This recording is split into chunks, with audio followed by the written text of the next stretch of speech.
أعوذ بالله من الشيطان الرجيم بسم الله الرحمن الرحيم الحمد لله رب العالمين وبه نستعين على أمور الدنيا والدين والصلاة والسلام على أشرف الأنبياء والمرسلين وعلى آله وصحبه أجمعين أما بعد يا حي يا قيوم برحمتك أستغيث أصلح لي شأني كله ولا تكلني إلى نفسي طرفة عين لا إله إلا أنت سبحانك إني كنت من الظالمين السلام عليكم ورحمة الله وبركاته. Apa khabar semua, sihat? Alhamdulillah, summa alhamdulillah, syukur kita kepada Allah Subhanahu wa taala dengan limpah inayah, pertolongan dan hidayah yang Allah Taala kurnia bekal buat kita sekali lagi. Di malam hari penuh barakah ni dapat sama-sama kita bertemu di Dewan Baitus Salam ini tidak lain tidak bukan untuk kita menampakkan ketaatan kita kepada Allah dengan jalan kita menuntut ilmu, tambah-tambah kita mempelajari tentang kalam dan juga firman-Nya. Semoga kesungguhan kesanggupan ini di sisi Allah dihitung sebagai amalan saleh dan dengannya kita senantiasa berharap Allah memudahkan kita untuk masuk ke dalam Jannatil Firdausil A'la. Amin ya rabbal alamin. Jadi insya-Allah sebagaimana biasa sebagai pemula kelas kita akan sama-sama menyebutkan terlebih dahulu urutan huruf hijaiyah. Jadi buka Iqra pertama muka surat terakhir. Mengenal urutan huruf hijaiyah, saya sebutkan, kita ikut bersama-sama. Alif, ba, ta, tha, jim, ha, kha, dal, zal, ra, zai, sin, shin, sad, ضاد طاء ظاء عين غين فاء قاف كاف لام ميم نون واو هاء همزة ياء. Baik, urutan huruf hijaiyah ni saban minggu kita telah sebutkan. Semoga kita dapat sebutan dan pembacaan yang betul dan tepat. Jom kita sambung pada Iqra 1 kita pada muka surat apa saya? Fa 19. Baik, tolong buka Iqra 1, patah balik ke belakang pada muka surat yang ke-19 untuk kita sambung pada huruf hijaiyah yang berikutnya. Itulah dia huruf fa, dan ketika kita bariskan atas tidak lagi berbunyi hamzah. Baik, sebut sama-sama. fa, fa'agha, fa'adha, ghafasa, fataha, ghajaza, hafadha, ta'ada, safagha, syakhadha, saghadha, khafadha, syaghadha, faza'a, thaghata, dhafara, abata, thajaha, khadadha, raza, sasha, sadata, dha'a, ghafa.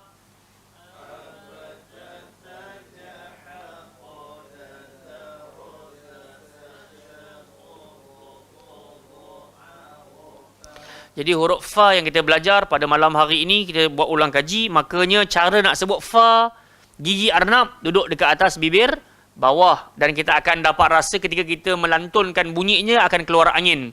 Fa. Cuba sebut. Andai kata tak keluar angin tu, pastilah jadi pa. So kita bukan nak pa, kita nak fa. Macam kita pernah cerita dahulu, guru saya dulu dekat Ceras ni, perempuan ustazah. Dia tak boleh sebut fa, uzur. Memang sikit-sikit pa. So nama saya tak pernah betul lah. Jadi dia akan panggil Pais. Kenapa kau lambat Pais? So dia tak jadi Faiz. So kita yang Allah Ta'ala kurniakan dapat sebut dengan baik, maka bacalah Quran elok-elok. Baik, ramai-ramai baca daripada fa'agha. 1, 2, 3. Fa'agha, fa'adha, ghafasa, fataha, ghajaza, hafadha, ta'ada, syaghadha, saghadha, khafadha, syaghadha, faza'a, thaghata, dhafara, abata, sajaha, khada, dharaza. Ada yang tergelincir juga. Baik, jadi saya kira pada muka surat 19 ni fa ni dia punya contoh-contoh agak licik dan susah juga. Sekejap ada huruf istifal, lepas tu ada huruf tebal pula. Isti'la. Jadi memang nak kena fokus. Baik, Bun, baca 3 baris fa'agha.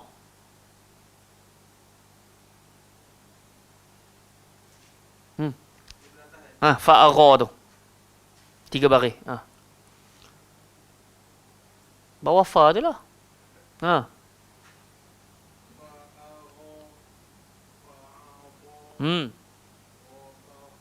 Fa lembut. Gha, fa, sa.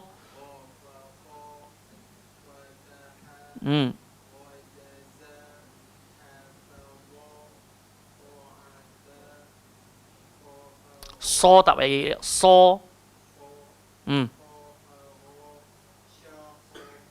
Okey, Abang Farid ambil balik daripada ta'ada. Baris yang sama, ta'ada.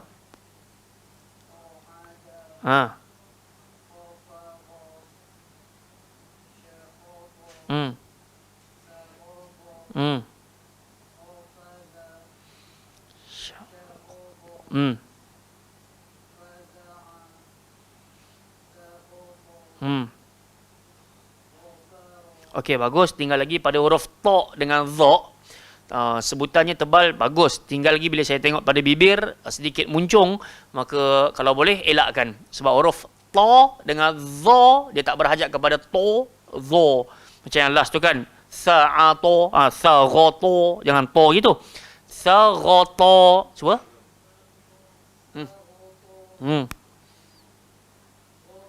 Okey, bagus. Dhafara. Okey, ti naik atas balik. Fa'agha.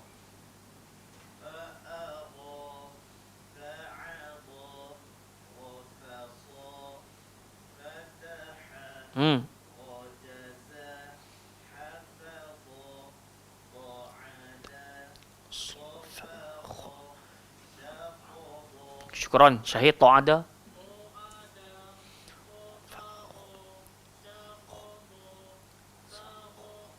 Saghadha.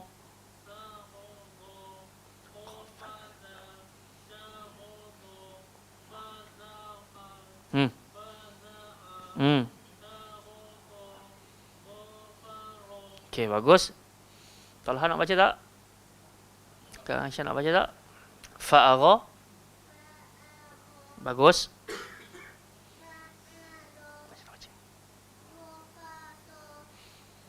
Bagus.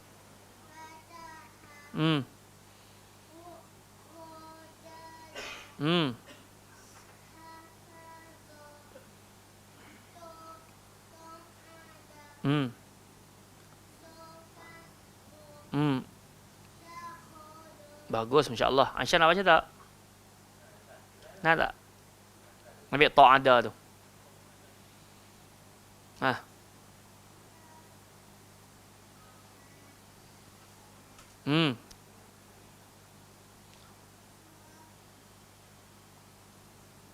Fa. Lagi? Tengok. Gha. Sya. Sya. Kha. Dia segan. Tak apalah. Okey, Hidun. Silakan ambil ta'ada.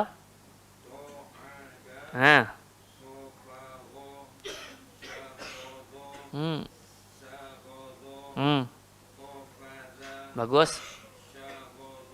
Syaghadha.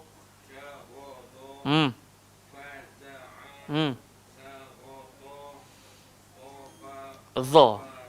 Dhafara. Okey, Mahathir. Atas kali. Fa'agha. 3 baris.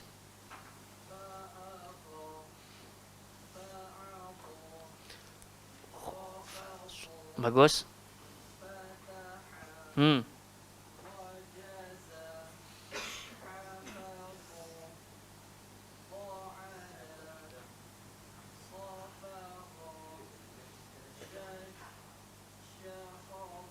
Okey, barakallahu fik. Muhammad nak baca tak? Ambil ta'ada.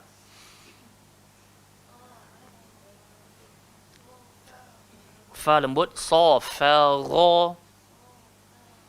Hmm.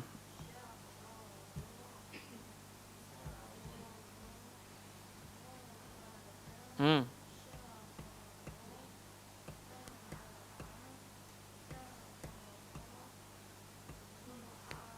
Syukran. Akmal ambil yang sama juga. Ta'ada. Ta'ada. Yang baris keempat Ta'ada. Ta'ada. Salah muka ke? Ha. Silakan. Hmm. Hmm. Hmm.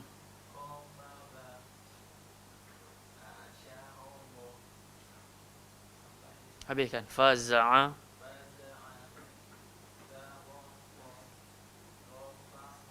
Okey, syukran. Ramai-ramai baca abata saja. 1, 2, 3.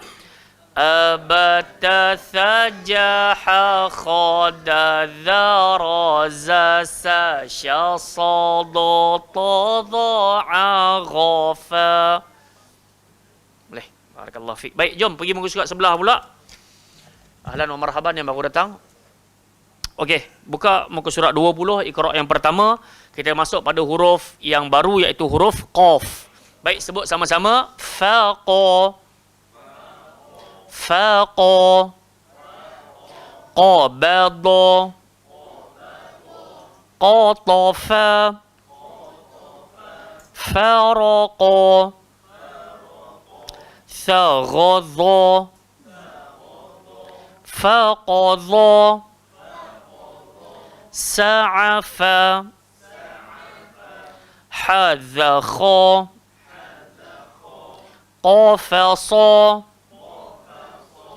Aqada. Daghata. Syafa'a. Zaqaqa. Abata sajaha khada dharaza sasya sada tadha'a ghafaqa.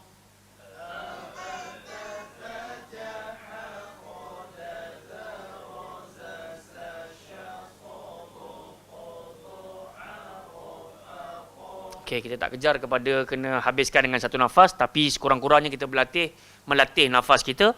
Dan yang berikutnya kita cuba dapatkan sebutan abatasa ni sampailah kepada qa tu dengan sebutan yang betul dan tepat. Baik, ramai-ramai tolong baca qabada sampai habis. 1, 2, 3. Qabada. Qatafa. Faraqa. Thaghadha. Faqadha. Sa'afa. Hadakha. Aqada. Daghata. Zaqaqa. Abata sajaha khada dharaza sasya sadata dha'a ghafaqa. Baik, jadi huruf Qaf ni pula macam kita semua sedia maklum, dia adalah huruf tebal, isti'la. Jadi tempat keluar dia pula adalah pada pangkal lidah. Qa. Kalau kita tak bagi hak pada pangkal, nanti dia jadi huruf kaf. Tinggal lagi kita cuma letak kaf waw ataupun ko. Nanti jadi ko. Salah. So bunyi dia adalah qa. Sebut. Cara nak kenal dia kena bunyi aqa. Iqa. Uqa. So beza dengan kawan dia pula kaf depan sikit. Ak. Ik. Uk. Aqa. Iqa. Uqa. Jadi kita tak berhajat pada aqu. Bukan aqu tu kuih. So tak payah nak muncung. Aqa. Dia pasal keluar kat pangkal lidah aja, bukan keluar kat bibir. Jadi tak payah aqu. Dia bunyi aqa. Jadi bila kita baca, kalau qul memanglah kena muncung pasal qaf tu dia berbaris depan. Tapi kalau bunyi aqa bala, tak payahlah baca aqu. Nanti bunyi dia pelik. Sama macam shin, sama macam jim. Kalau kita muncung je mulut, nanti bunyi dia sedikit pelik. Jadi jangan muncung. Baik, jom kita buat ulang kaji. Batas saja sampai faqa ni tempat keluar dekat mana? Jadi hamzah keluar dekat mana? Bun. Betul. Batang tekak paling tebal ke nipis? Nipis. Tak boleh bunyi o, kena bunyi kena kawal. Jangan lepas sangat. Jangan lepas macam tu, tak sedap. So dia punya bunyi a'udzu. Cuba sebut. Jangan lepas tak sedap terus. So dia kena kawal bunyi. Baik, huruf ba, Abang Farid keluar kat mana? Bibir, tebal ke nipis? Nipis, tak boleh baca tebal. Bo tak sedap. Ba, lembut sahaja. Cikgu, huruf ta. Ujung lidah, langgar belakang. Gigi atas, tebal ke nipis? Kalau kita tebal jadi apa? Jadi to. Jadi tak payah to, jadi to. To, jangan to. To. Baik, huruf sa keluar kat mana bang? Kena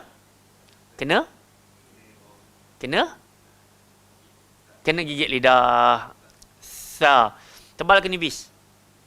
Nipis. So jangan baca tebal, jangan baca so, kena bunyi sa. Barakallahu fiik. Kemal, jim keluar dekat mana?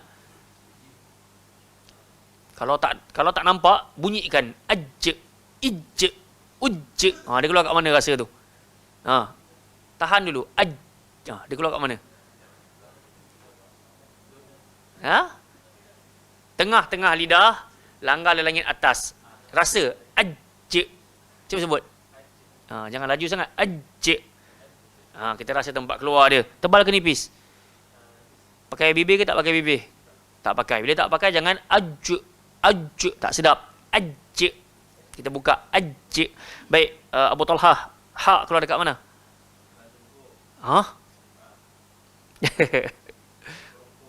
Batang tekak. Atas, bawah, tengah. Atas. Bawah sekali. Ini tibai betul ini. Ha keluar dekat tengah. Bunyi ha pada Kalau atas sekali, kha. Kalau bawah sekali, jadi ha simpoi. Jadi tak kena lah. Jadi ha pedas keluar dekat tekak. Syahir, kha keluar dekat mana? Tekak paling atas. Tebal ke nipis? Tebal. Barakallahu fiik. Kalau baca khalaqal, betul ke salah? Sebab apa? Nipis. Barakallahu fiik. Talha, huruf dal keluar dekat mana? Tahu tak? Okey. Hujung lidah, langgar belakang gigi. Cuba sebut ad. Hujung lidah, langgar belakang gigi. Ad. Id. Ud. Okey, itu tempat keluar dal. Sifat dia sederhana. Bang, huruf zal kat mana? Hujung kena gigit lidah. Tebal ke nipis? Kalau tebal jadi dha. Dia yang gigit lidah 3. Sa, zal, dha. Jadi yang bezakan zal dengan dha, zal nipis, dha tebal. Okey, Mahathir, ra. Langgar. Sifat dia betul juga, tikrar memang bergetar. Dia tebal ke dia nipis? Tengok keadaan. Kalau baris atas, ra ke ro? Tebal. Kalau baris depan, tebal. Kalau baris bawah, nipis. Itu sifat ra. Baik, kita sambung ramai-ramai. Zai keluar dekat mana? Hujung lidah, langgar belakang, gigi bawah. Sifat dia kena berdesir. Zai. Sebut. Jadi bila kita baca wizrak, wa wada'na 'anka wizrak. Sebut. Rasa z, itu bunyi desir. Itu tempat keluar zai. Baik, sin. Sama juga macam zai. Hujung lidah, langgar belakang, gigi bawah. As. So kita rasalah sin tu bis. Cuba sebut. Kan kita sebut bismillah, dan sin ni pula sifat dia sofir. Bila sofir ni dia memang kena belanja. So jangan bismillah tak cukup, dia kena bismillah belanja. Iqra bismi rabb. Jangan iqra bismi. Dia macam tak belanja, tak jadi. Baik, kemudian huruf shin keluar dekat mana? Macam jim. Kat mana keluar? Tengah-tengah lidah, langgar di langit atas. Cuba sebut ash. So dia tak melibatkan ash, dia ash, ish, ush. So dia keluar dekat tengah-tengah lidah. Yang ni ramai orang salah pasal dia suka muncung. Kemudian sad keluar dekat mana pun? Sad. Sama macam sin, hujung lidah langgar belakang, gigi bawah. Beza dia dengan sin.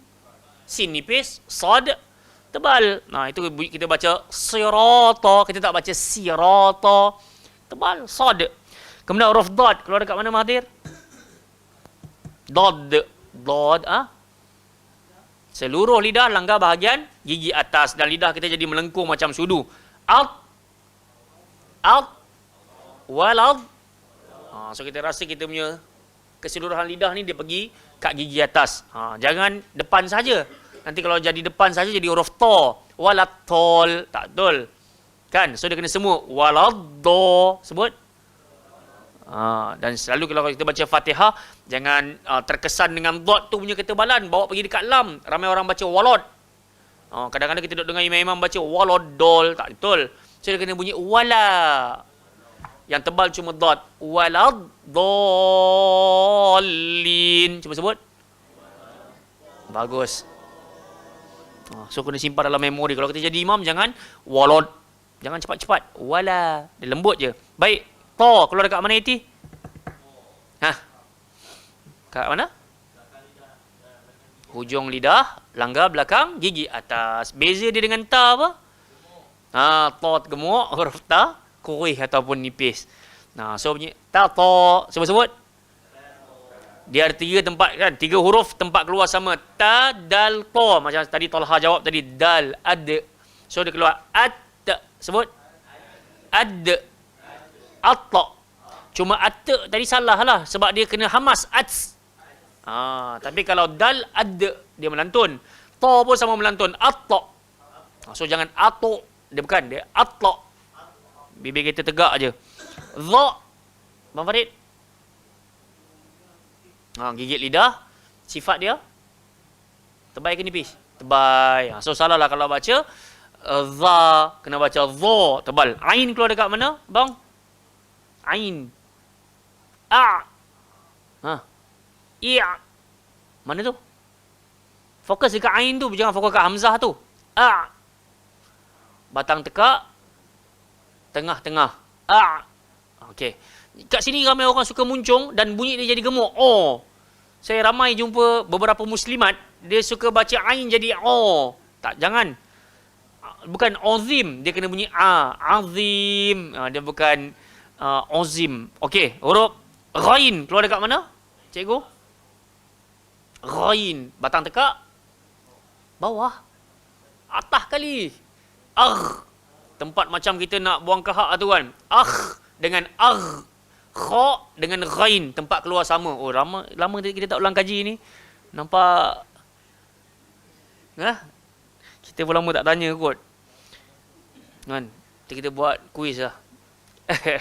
Baik, ghain dah settle, batang tekak paling atas. Tadi fa kita dah belajar kat mana fa? Gigi arnab duduk atas bibir, bawah. Af, if, uf, fa, qaf, pangkal lidah. Kita sampai qaf aja kan? Okey, jom 8.25 dah. Jadi insya-Allah minggu hadapan get ready lagi, kita tanya lagi soalan-soalan macam ni. Tak, bila kita ingat macam ni, nanti tengah kita baca tu, kita akan feel tau. Qaf keluar dekat mana, kaf keluar dekat mana. Kalau tak, nanti kita, asal aku bunyi sudah lah. Itu ya, iqra, bunyi ika tu, ika jadi kaf dah. Jangan. Baik, jom sambung pada bacaan Al-Quranul Karim. Hari ni kita masuk muka surat berapa saya? 81. Ayat atas kali. Ayat 20. Buka muka surat 81 ayat ke-20. Sebagaimana pesanan kita yang biasa, bacalah Quran ini dengan hati, jangan dibacakan ianya dengan nafsu, nanti kita cepat nak habis aja. Baik, jadi saya bacakan, kita ikut bersama-sama. Bagi hak-hak hamzah tadi, ain tadi, a'udzu billahi minasyaitonir rajim.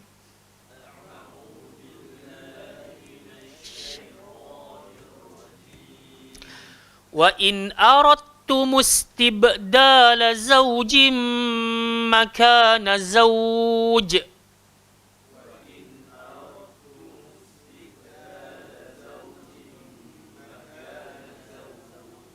Dekat situ kalau kita tengok permulaan ada kita panggil idgham mutajanisain.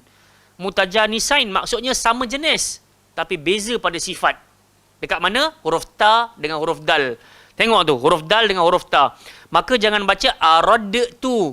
Boleh Iti? Ni saja sebut ni. Iti tak buat salah pun tadi, saja nak ingat. Jadi, dal terus masuk dekat dalam ta. Kenapa? Pasal tempat keluar sama hujung lidah, langgar belakang, gigi atas. Wa in arat. Sebut. So dia pergi langgar belakang gigi atas. Wa in aradtu mustibdala zawjim makana zawj.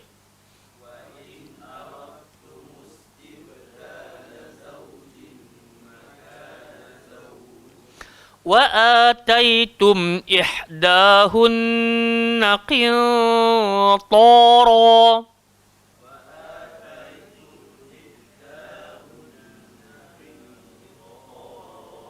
Okey, perhatikan betul-betul. Yang mana panjang-panjangkan. Sambung. فَلَا تَأْخُذُوا مِنْهُ شَيْئًا.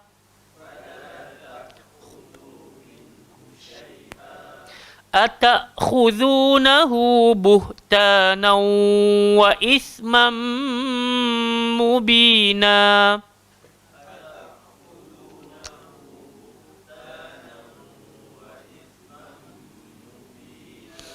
وَكَيْفَ تَأْخُذُونَهُ وَقَدْ أَفْضَى بَعْضُكُمْ إِلَى بَعْضٍ.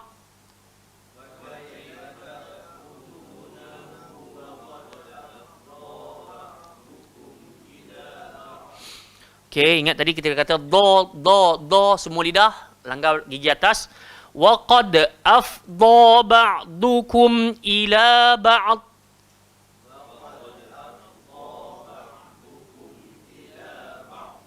Wa akhadna minkum mitsaqan ghalidha.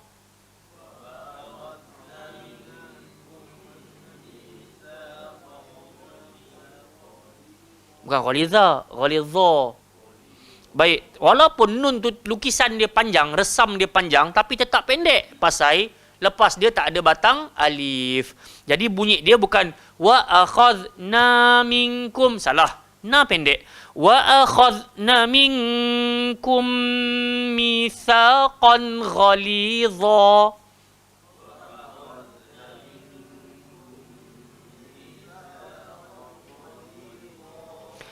ولا تنكحوا ما نكح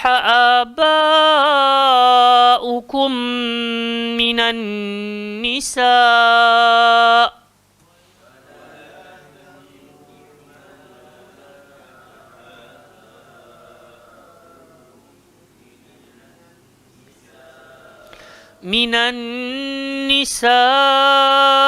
إلا ما قد سلف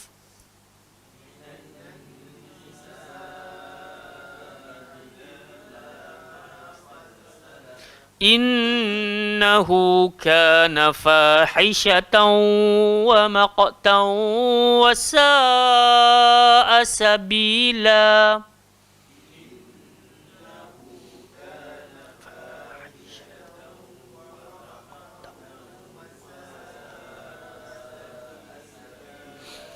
Orang pertama baca ayat 20-21, orang kedua baca 21-22. Bun, sila.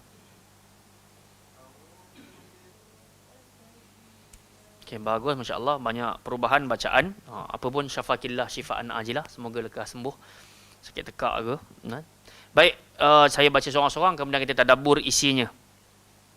Wa in aradtu mustibdala zawjin makana zawjin wa ataitum ihdahunna qintara fala ta'khudhu minhu shay'a.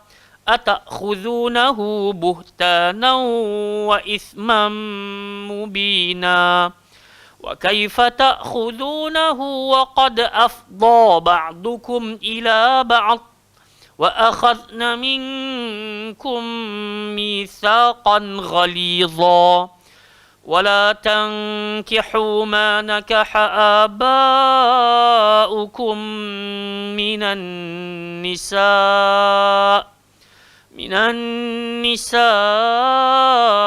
illa ma qad salaf innahu kana fahishatan wa maqtan wa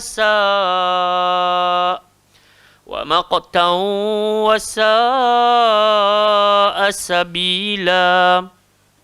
Baik, kita ambil manfaat daripada pembacaan 3 ayat pada malam hari ini. Di sini Allah Azza wa Jalla ajarkan kepada kita andai kata terpaksa menukar ganti yang namanya isteri. Sebab dalam kehidupan ini penuh ujian. Ada orang sampai ke akhir hayat dengan orang yang sama dia berpasangan.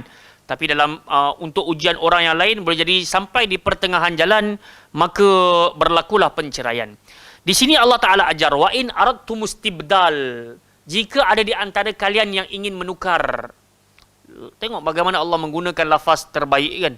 Istibdal ni ganti ya. Bukan masalah, bukan Allah guna jika kalian nak buang. Jika kalian nak campak, Allah tak guna lafaz macam tu. Allah kata istibdal. Kenapa nak bagi isyarat kepada kita manusia ni di sisi Allah makhluk yang terbaik. Laqad khalaqnal insana fi ahsani taqwim, sebaik-baik makhluk dan ciptaan. Jadi sangat tak layak lah kita agama Islam kita sangat menghormati hak wanita. Kita jaga wanita. Jadi bila kita kata campak, kita kata buang, lempar, nampak macam wanita ni tak ada erti di sisi agama. Tak.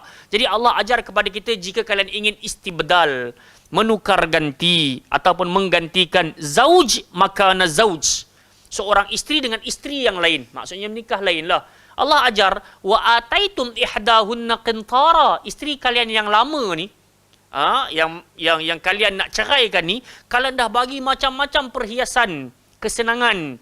Jadi Allah kata kalau kau nak tukar, nak ganti dia, nak ambil orang lain sebagai pemaisuri hatimu, fala ta'khudhu minhu syai'a.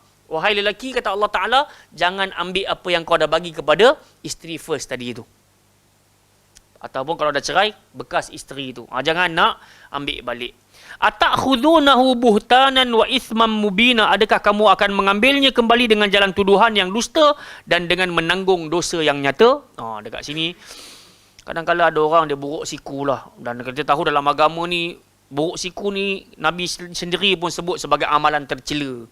So dah bagi itu, anggaplah sebagai hadiah. Jangan nak tuntut. Sebab kadang-kadang ada orang nak tuntut, dia sampai sanggup buat cerita. Kan? Nak jatuhkan pasangan dia yang lain tu, yang lama ni. Jadi dia buat cerita, dia nak ambil balik harta-harta dia. Jangan. Allah suruh bagi. Ayat 21 Allah kata, wa kaifa ta'khudhunah, macam mana kamu tergamak nak mengambil balik apa yang kamu dah bagi? Wa qad afdha ba'dukum ila ba'd. Sedangkan suatu waktu dahulu kalian pernah bergaul di antara satu sama lain. Jadi sebab itu Allah Ta'ala juga ajar kepada kita etika nak bercerai ni. Sebelum nak bercerai ni kata Allah Ta'ala, cuba ingat, cuba kenang-kenang kembali waktu bersama tu, waktu kita masih molek, waktu bahagia tu. Dan Allah Ta'ala kata jangan ceraikan dia. Ataupun jangan sewenang-wenangnya nak menceraikan, mentalakkan. Kerana di sisi isteri tu mesti ada kebaikan. Sebab kita nak cari orang sempurna, takkan jumpa lah. Melainkan kita menjadi pelengkap ke atas kekurangan satu sama lain. Jadi dalam hidup ni jangan nak cari yang perfect sahaja. Kerana yang perfect hanya milik Allah Subhanahu wa Ta'ala. Jadi Allah kata, janganlah tergamak nak ambil. Kenapa tergamak nak ambil? Dulu pernah hidup elok-elok, makan setalam, tidur sebantal. Kenapa nak tarik-tarik balik? Wa akhadna minkum mitsaqan ghalidha, dan mereka iaitu isteri-isterimu telah mengambil perjanjian yang kuat, ikatan pernikahan daripada kamu. Kan dia nak keluar daripada family dia, nak tinggal dengan kita. Baru ni tengok ada satu screenshot kat Facebook tu kan. Ada yang lelaki tu pun tengok tak? Saya pun tertengok aja pun kan. Satu isteri tu, satu suami tu dia kata semua benda aku dah ready kan untuk isteriku kan. Makna katanya dari sudut rumah, pakaian, makan minum, rice cooker, minyak, semua dia dah get ready dah. Makanya dia kata aku tak akan bagi isteri aku walau RM1 pun. Adalah, saya tak ingat lah macam mana dia punya kronologi cerita tu. Tapi nak bagi isyaratnya, benda yang dia buat tu, kalau kita faham dengan agama ni, benda tu betul. Kan? Dia dah bagi semua dah. Cuma itulah penggunaan bahasa ni bila Salah tu menyebabkan banyak pihak akan terasa. Hatta lelaki pun akan keluar. Walaupun kita tahu benda tu betul, tapi laras bahasa tu tak betul, kita akan nampak apa kedekut piang sangat dia ni. Faham tak? Bagi je lah. Bila kita bagi pun sebenarnya, kan Nabi SAW pernah kata, benda ahabbul a'mali ilallah. Amalan yang paling dicintai oleh Allah Azza wa Jalla adalah idkhal surur fi qalbin muslim. Memasukkan kegembiraan kepada hati seorang Muslim. Kalau Mahathir bagi hadiah dekat isteri, takkan isteri tak suka bagi emas ke, bagi apa ke, bagi kereta ke, bagi rumah. Suka. Tapi kawan tu pula, dia punya ayat tu, saya seru kepada kaum lelaki. Gitu pula. Tak payah kan. Nak kedekut seorang. Tak lah. Sebab ketika kita tengok, innallaha la yuhibbu man kana mukhtalan fakhura. Allah kata Allah benci sangat pada orang bermegah-megah dan sombong. Siapa? Alladzina yabkhulun. Itulah orang yang bakhil. Wa ya'muruna an-nasa bil bukhl. Lepas tu dia suruh orang lain jadi bakhil macam dia juga. Jangan. Faham tak? Kita nak kedekut seorang. Sebab tu janganlah buka aib. Kan? Dia nak bagi tahu dia dah get ready semua, dia berkemampuan, silalah. Tapi jangan sampai nak hasut orang, isteri ni jangan bagi muka sangat. Kalau boleh bagi RM5 sebulan, RM20 sebulan, pantau. Ada tulis kat dalam tu. RM5, RM10, kita anak pergi sekolah pun dah RM5 pagi, RM5 petang dah. Faham tak? Bini ni sebulan lah. Isteri ni tak layak pun panggil bini. Kita panggil isteri. Kita address dia dengan panggilan kehormatan. Dia macam-macam dia tungkus lumus untuk kita kan. Untuk anak-anak kita dengan nak lipat kain, nak jemur kain, basuh kain. Macam-macam lagi nak jamu makan, nak gosok baju anak pergi sekolah. Tiba kita dengan RM5 tu pun kita berkira. Kan Nabi pernah kata dalam satu hadis kan, dinarun, kan, 1 dinar yang engkau sedekahkan kepada miskin, 1 dinar yang engkau infakkan kepada siapa lagi? Kepada orang yang memerlukan, 1 dinar yang engkau bagi kepada family engkau. Maka ketahuilah yang terbaik adalah ketika engkau menginfakkan kepada keluargamu. Dan majoriti kata bagi kepada keluarga tu kepada siapa? Isteri. Bagi kepada 1 dinar yang terbaik adalah bagi kepada isteri. Mungkin dia kira 1 dinar RM5 kan. Dia kata bagi RM5 je sebulan. Kacau kawan ni. Faham tak? Baik jemaah yang dimuliakan Allah Subhanahu Wa Taala. Itu ayat 21 yang Allah kata isteri ni dia telah mengambil perjanjian yang kuat dengan kita. Maksudnya dia sanggup serahkan apa. Kita akan jumpa dalam surah An-Nisa ni juga. Wanita selain daripada dia berkorban, wanita juga dia ada satu sifat bakhil yang dahsyat. Di antara sifat bakhil yang dahsyat yang Allah Ta'ala sebut dalam surah An-Nisa ni, dia tak sanggup dimadukan. Benda tu memang ada. Benda tu memang terdapat dalam surah An-Nisa. Bab tu wa uhdiratil anfusus syuh. Allah kata kan, memang dia tak dia bakhil, dia kedekut dengan suami dia tak suka nak share dengan orang lain. Jadi gitulah, selain daripada dia berkorban, wanita ni juga dia ada sifat bakhil yang dahsyat. So kena berhati-hati. Betul, kita mungkin happy dari satu sudut, kita nak nampak nak tambah keluarga dan semisalnya, tapi dari satu sudut kita kena faham juga kemampuan dan juga keadilan kita. Baik. Wala tankihu ma nakaha aba'ukum minan nisa illa ma qad salaf. Jangan nikahi wanita yang pernah dinikahi oleh bapakmu kecuali apa yang pernah dilakukan oleh orang-orang terdahulu. Ingat sebelum kedatangan Nabi jahiliyah, kalau bapak mati, anak pertama, anak sulung, dia akan jadikan mak dia sebagai isteri dia. Dia akan kahwin dengan mak dia. Dia akan kahwin. Jadi ini yang Allah Ta'ala larang, jangan buat. Sebab apa? Innahu kana fahisyah wa maqta wa sa'as sabila. Kerana Allah kata perbuatan tu sangatlah keji, sangat pula dibenci oleh Allah, dan seburuk-buruk jalan yang ditempuhi. Kita datang daripada mak kita, macam mana kita sanggup menggauli mak kita? Na'udzubillahi min zalik. Tak cantik lah. Nanti dia punya, kita panggil apa tu? Kalau kita pernah baca sejarah Fir'aun pun, dia bisexual. Dia kahwin pun dengan adik perempuan dia sendiri. So adalah cerita dia tu kan. Menyebabkan keturunan selepas tu dia jadi tak molek. Sama juga bila dulu waktu saya nak kahwin pula, nak beli kucing. Jadi anak kucing tu dia kata, penjual tu kata, ustaz, dia panggil bang, kalau kucing ni dah sampai tahap dia dah nak mengawan, dia berguling-guling atas jalan, carikanlah dia pasangan. Jangan hantar kat saya balik. Walaupun saya ada buat mating, buat kahwin kucing, tapi yang ada ni bapak dia. Bapak kucing tu, dia anak kucing dia bedai satu macam juga. Jadi dia kata, kalau bedai juga, hantar juga mating dengan bapak dia, memang akan keluar anak cacat. Itu kalau binatang pun jadi macam tu, kalau manusia ni pun sama juga. So, organisasi kekeluargaan tu akan hancur. Yang ni nak panggil mak ke, nak panggil bini ke, sayang ke apa, nak panggil macam mana dah. Dah kelang kabut dah family. Kejap kahwin dengan abang aku, kejap jadi mak aku ni, macam mana pula ni? Jadi kelang kabut. Jadi Allah dah pesan, illa ma qad salaf. Yang lepas-lepas lah. Yang sekarang jangan duk buat lagi. Tapi saya pernah tengok kat Indonesia ada satu ibu kahwin dengan anak dia sendiri. Bolehlah nanti buka kat YouTube cuba check. Tak tahu kenapa, pasal dia kata bapak dia dah lama tak balik ke, bapak dia dah lama mati dah. Jadi dia tak ada peneman, dia suruh anak dia bersama dengan dia. Na'udzubillahi min zalik. Jadi orang kata macam mana tergamak, dia kata macam mana aku tergamak seorang pula kan. Dia tak boleh hidup seorang-seorang pula. Tapi tu masalah dia. Tak belajar agama. Kalau belajar agama, keluarlah cari lelaki lain kahwin. Apa nak sendiri pula kan. Jadi kita yang belajar agama ni, dakwah lah. Yang paling utama dakwah pada diri sendiri, dan yang berikutnya kepada orang ramai yang lain. Wallahu ta'ala a'lam. Kita berhenti dekat sini insya-Allah. Banyak umur rezeki, kita bertemu lagi. Subhanakallahumma wa bihamdika asyhadu an la ilaha illa anta astaghfiruka wa atubu ilaik. Sallallahu alaihi nabiyina Muhammad wa ala alihi wasallam. Assalamualaikum warahmatullahi wabarakatuh.